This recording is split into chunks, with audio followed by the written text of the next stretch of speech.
অসম বিহাৰ উত্তৰ প্ৰদেশ নেকি আমি হিমন্ত বিশ্ব শৰ্মাক প্ৰশ্ন উত্থাপন কৰিছো আজি যেটো উত্তৰ প্ৰদেশ বা বিহাৰ যেটো জংগল ৰাজ চলিছে সেই জংগল ৰাজ অসমলৈ আমদানি কৰিব খুজিছে নেকি হিমন্ত বিশ্ব শৰ্মাই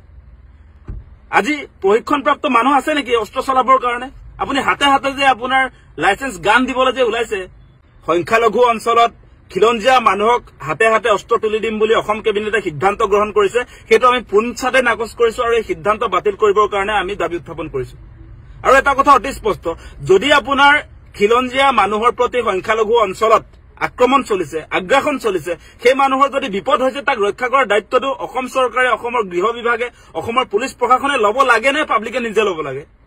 যদিহে অসম চৰকাৰৰ কোনো ধৰণৰ কাম কাজ নাই পাব্লিকে যদি নিজৰ জীৱনৰ নিৰাপত্তা নিজে দিব লাগে তেনেহলে এই পুলিচ প্ৰশাসন ইয়াৰটো প্ৰয়োজন নাথাকিব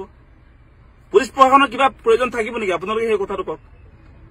আমি ভাবিছিলো কি যে সংখ্যালঘু অঞ্চলবিলাকত যদি আপোনাৰ এনেকুৱা ধৰণৰ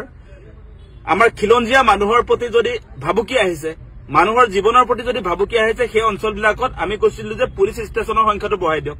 আউটপোষ্টৰ সংখ্যাটো বঢ়াই দিয়ক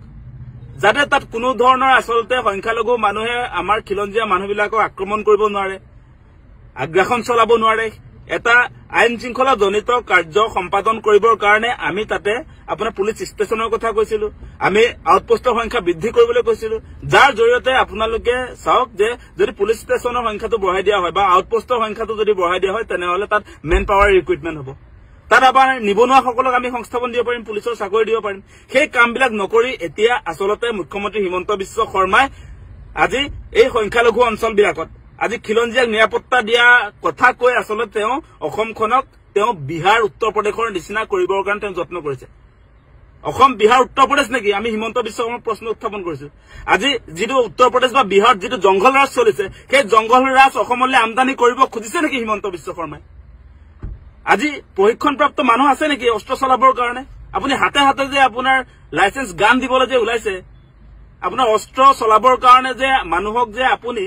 আপুনি আমাৰ খিলঞ্জীয়া মানুহক যে অস্ত্ৰ চলাবৰ কাৰণে অস্ত্ৰৰ আপুনি লাইসেন্স দিব যে খুজিছে সেইটো অত্যন্ত বিপদজনক কথা সেই কথা আমি কেতিয়াও নামানো সেইটো স্পষ্ট কৰি দিছো কোনো কাৰণতে অসমক বিহাৰ উত্তৰ প্ৰদেশৰ নিচিনা জংগলৰাজ কৰিবলৈ আমি অনুমতি দিব নোৱাৰো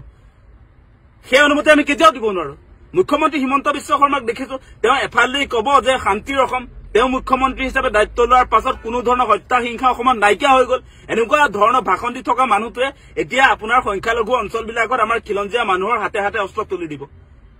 অস্ত্ৰৰ জনজননী চলাব আজি অসমত সেই সিদ্ধান্ত কোনো আসলতে গণতান্ত্ৰিক মানুহে কোনো শিক্ষিত সমাজে এই সিদ্ধান্ত মানি ল'ব নোৱাৰে এনেকৈ আমাৰ থলুৱা খিলঞ্জীয়া মানুহক আসলতে হত্যা হিংসাৰ প্ৰতি এনেকুৱা ধৰণৰ কাম কাজৰ জৰিয়তে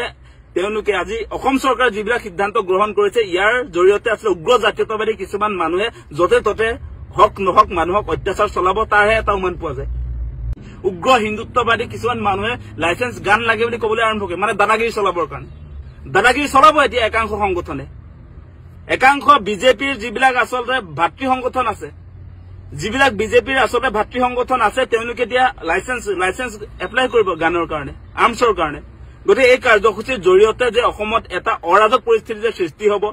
অসম যে আপোনাৰ এনেকুৱা ধৰণৰ যিবিলাক কাম কাজ এই কাম কাজৰ জৰিয়তে যে সাধাৰণ মানুহৰ প্ৰতি সাধাৰণ মানুহক যেতিয়া অস্ত্ৰ তুলি দিব তাৰ পাছত ইয়াত যে এটা যে ভাল বাতাবৰণ থাকিব সেইটো কোনো কাৰণতে আমি অনুমান কৰিব নোৱাৰো